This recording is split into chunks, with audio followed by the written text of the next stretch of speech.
आज हम बात करेंगे रावण के 10 सर के बारे में। किस्से कहानियों में हम सबने सुना है कि रावण के 10 सर थे। क्या सचमुच ये सही है? कुछ विद्वान मानते हैं कि रावण के 10 सिर नहीं थे, लेकिन वो 10 सिर होने का भ्रम पैदा कर देता था। इसी कारण लोग उसे दशानन कहते थे। कुछ विद्वानों की माने तो रावण 6 दर्शन और 4 वेदों का ज्ञाता था, इसीलिए उसे 10 कंठी भी कहा जाता था। 10 कंठी कहे जाने के कारण प्रचलन में उसके 10 सिर मान लिए गए। लोग रावण को आज भी बुराई का प्रतीक के रूप में जानते हैं। रावण दहन इसका बहुत बड़ा उदाहरण है। विजयदशमी के दिन जब लोग रावण दहन होते देखते हैं तो निश्चय ही सभी के मन में ये विचार जरूर आता है कि क्या ये संभव है, किसी के 10 सर भी हो सकते हैं।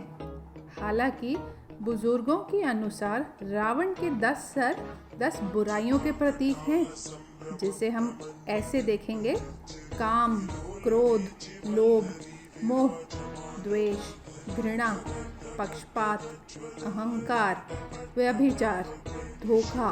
ये सभी रावण के 10 सरों के रूप में दर्शाए गए हैं।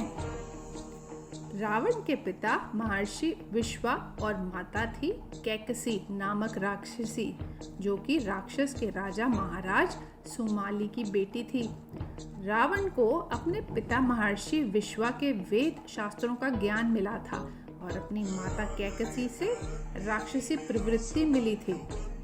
हालांकि पुराणों की माने तो यह सही है कि रावण एक मायावी व्यक्ति था, जो अपनी माया से 10 सर होने का भ्रम पैदा कर सकता था। उसकी मायावी शक्ति और जादू के चर्चे जग प्रसिद्ध थे। मारीच का चांदी के बिंदुओं से युक्त स्वर्ण मृग बन जाना, रावण का सीता के समक्ष राम का कटा हुआ सर रखना, इन सब से यही सिद्ध होता है कि राक्षस मायावी थे। वे अनेक प्रकार के जादू जानते थे, तो रावण के 10 सिर और 20 हाथों को भी मायावी माना जा सकता है।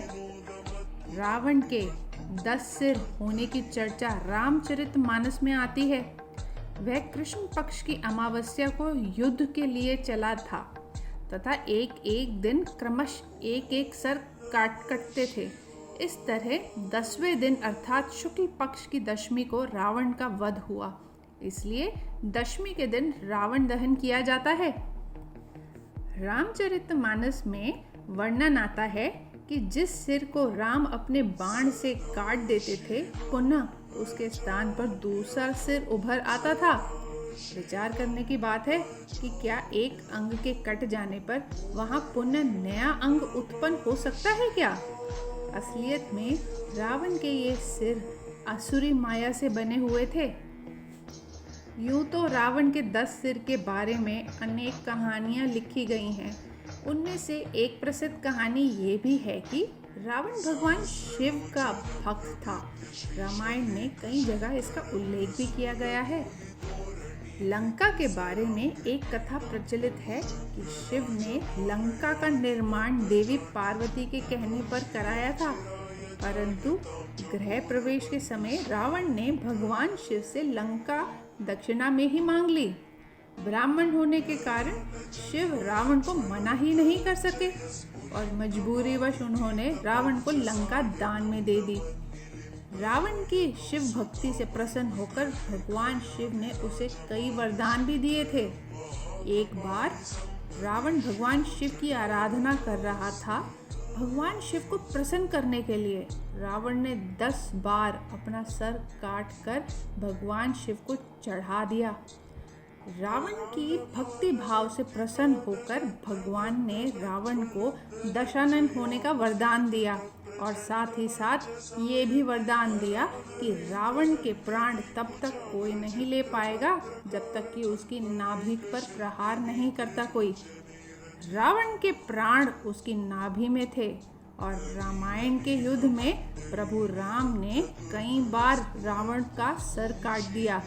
कई कोशिश की, फिर भी रावण को नहीं मार पाए।